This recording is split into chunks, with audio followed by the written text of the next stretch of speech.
morning, grade 5 pupils. I am your English teacher for today. I am Teacher Emerald. Okay, how are you today, class? Okay, I'm glad that you are all okay today. Before anything else, I want you to group into two.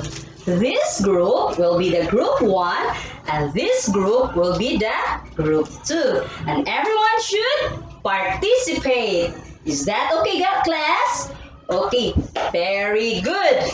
Now, I want you to check under your chair if there is something you can find or you can found under your chair.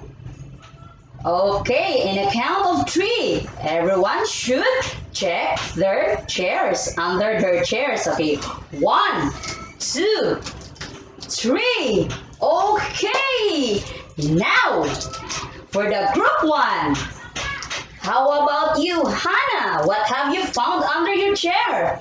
A snake? Wow, very good. Then what can you say about the snake? Okay, very good. How about the group 2? Okay, Heart, what have you found under your chair? A glass? Okay, very good. Heart found a glass, a pitcher of glass under her chair. Then what can you say about the glass, Heart? Okay, very good. Then how about you, Hans? What have you found under your chair? A stone? Very good. Then what can you say about the stone? Okay, very good.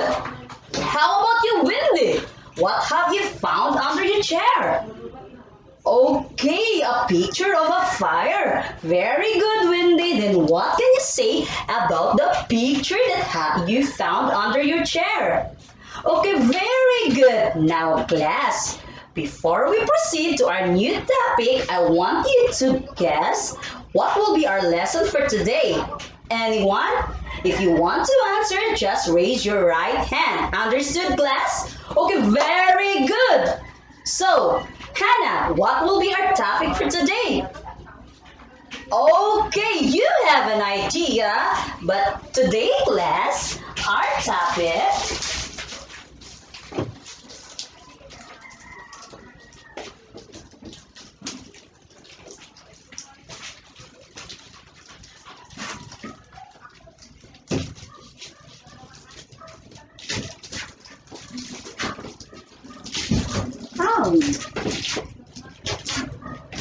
the butterfly. Be quiet, class.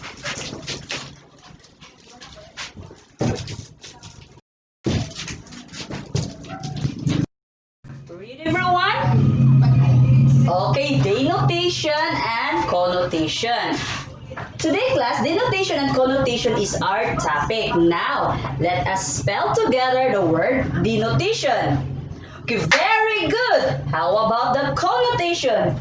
Okay, very good. Now, let us know the meaning about denotation and connotation. Very good, class.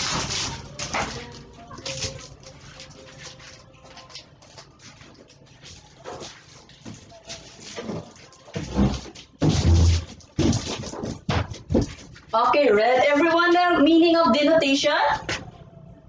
Okay, thank you. Denotation refers to the literal meaning of a word or the dictionary definition. Then, earlier, I asked you about the picture that you have found under your chair. I asked you to give your own meaning about your own understanding on the picture. Now, denotation. Then, let's use the picture earlier that you found under your chair.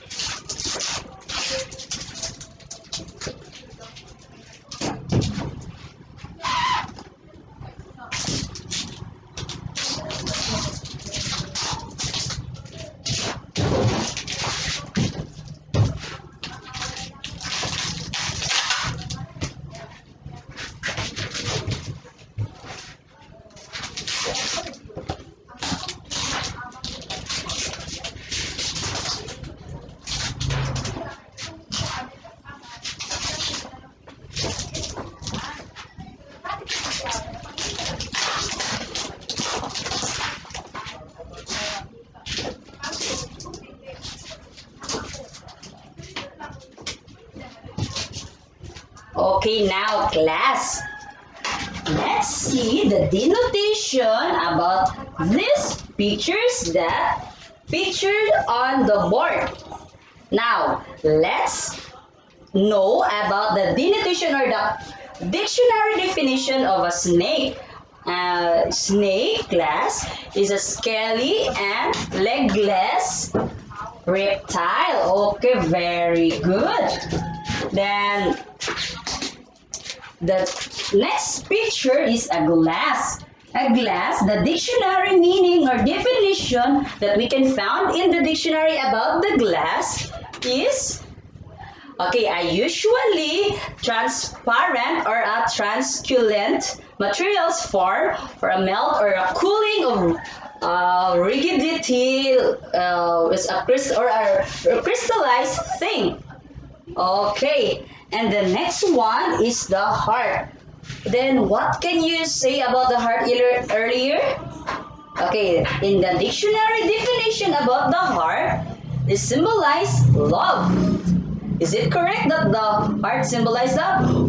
Okay, very good. Heart is symbolized a heart. Then the cross. What is the denotation or the dictionary definition about the cross?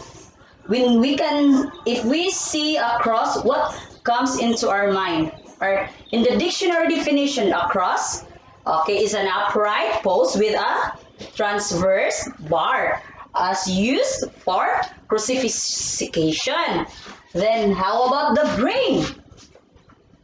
We all have a brain. So in the dictionary definition about brain is, it is the part of the central nervous system. And the brain include all the higher nervous centers and enclosed within the skull. Where can be found? We found or where the brain belongs in our head and enclosed within the skull. Then how about the stone? The definition dictionary of a stone is a rock, yes, such a connection of earthly or a mineral matter. Then the fire. The dictionary definition of a fire is a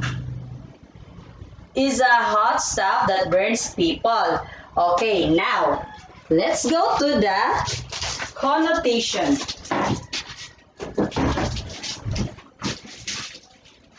The connotation, please read everyone, refers to the implied or suggested meaning of the word. Very good. The connotation, it is implied or suggested meaning of the word. Then the connotation of a snake is, what is the connotation of a snake?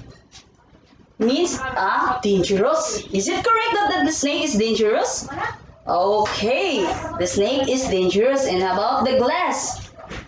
Okay, very good. The denotation of a glass is a request of, like a sentence in Ian requested a glass of water.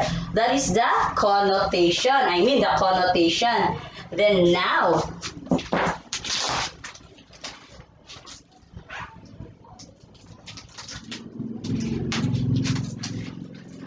you all know about the connotation and the denotation. Then, what does it mean for a word to have a positive connotation? It is associated with something good. Then, what does it mean for a word to have a negative connotation? It is associate something with bad. Then now, I have here sentence.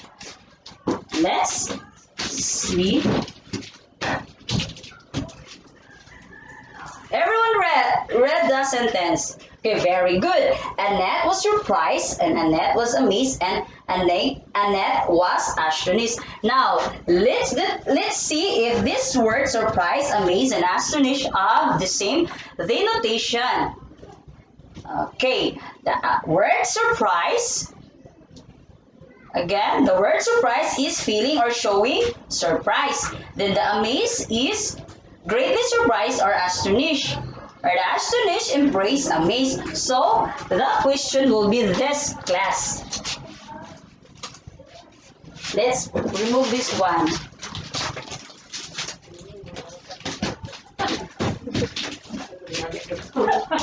What is the general meaning of each of the three sentences about a nap? So, these three about this surprise, amaze, and astonish is the latter. The three convey of a greater sense of shock or wonderment. And do the words surprise, amaze, and astonish have approximately the same denotation? Yes, they have the same, approximately the same denotation.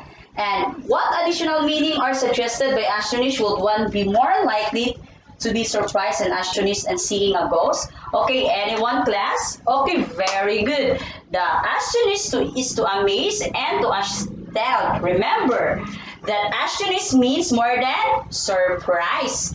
Now, this word is surprise, amaze, astonished have the same denotation. Now, remember, class, that the connotation of a word is often either positive or negative. There will be a two or a three, a positive, negative, and the neutral. Then the denotation, remember, that can be found in the dictionary definition. Now, class, as we all know about the meaning of denotation and connotation, now let's have a activity. Now, get the paper, get one and pass. I want you to answer the question properly. Okay, let's read together the activity. Then, read the paragraph below. Replace underlined words of the text that have the same denotation and underline word with a different connotation. Write your answer on the lines. In the box, class, there is a choices inside the box: the yelling, walk, sent, force, and terrible. Then in the sentence, you have to fill or which of these in the box is the correct answer on every blank. Okay, now I want you to read carefully and answer carefully. So understand, class? Okay. Okay. You can answer that in 5 minutes, a maximum or to 10 minutes. Okay, class. Okay. Are you done, class, answering your activity? Okay, very good. Now, for your assignment,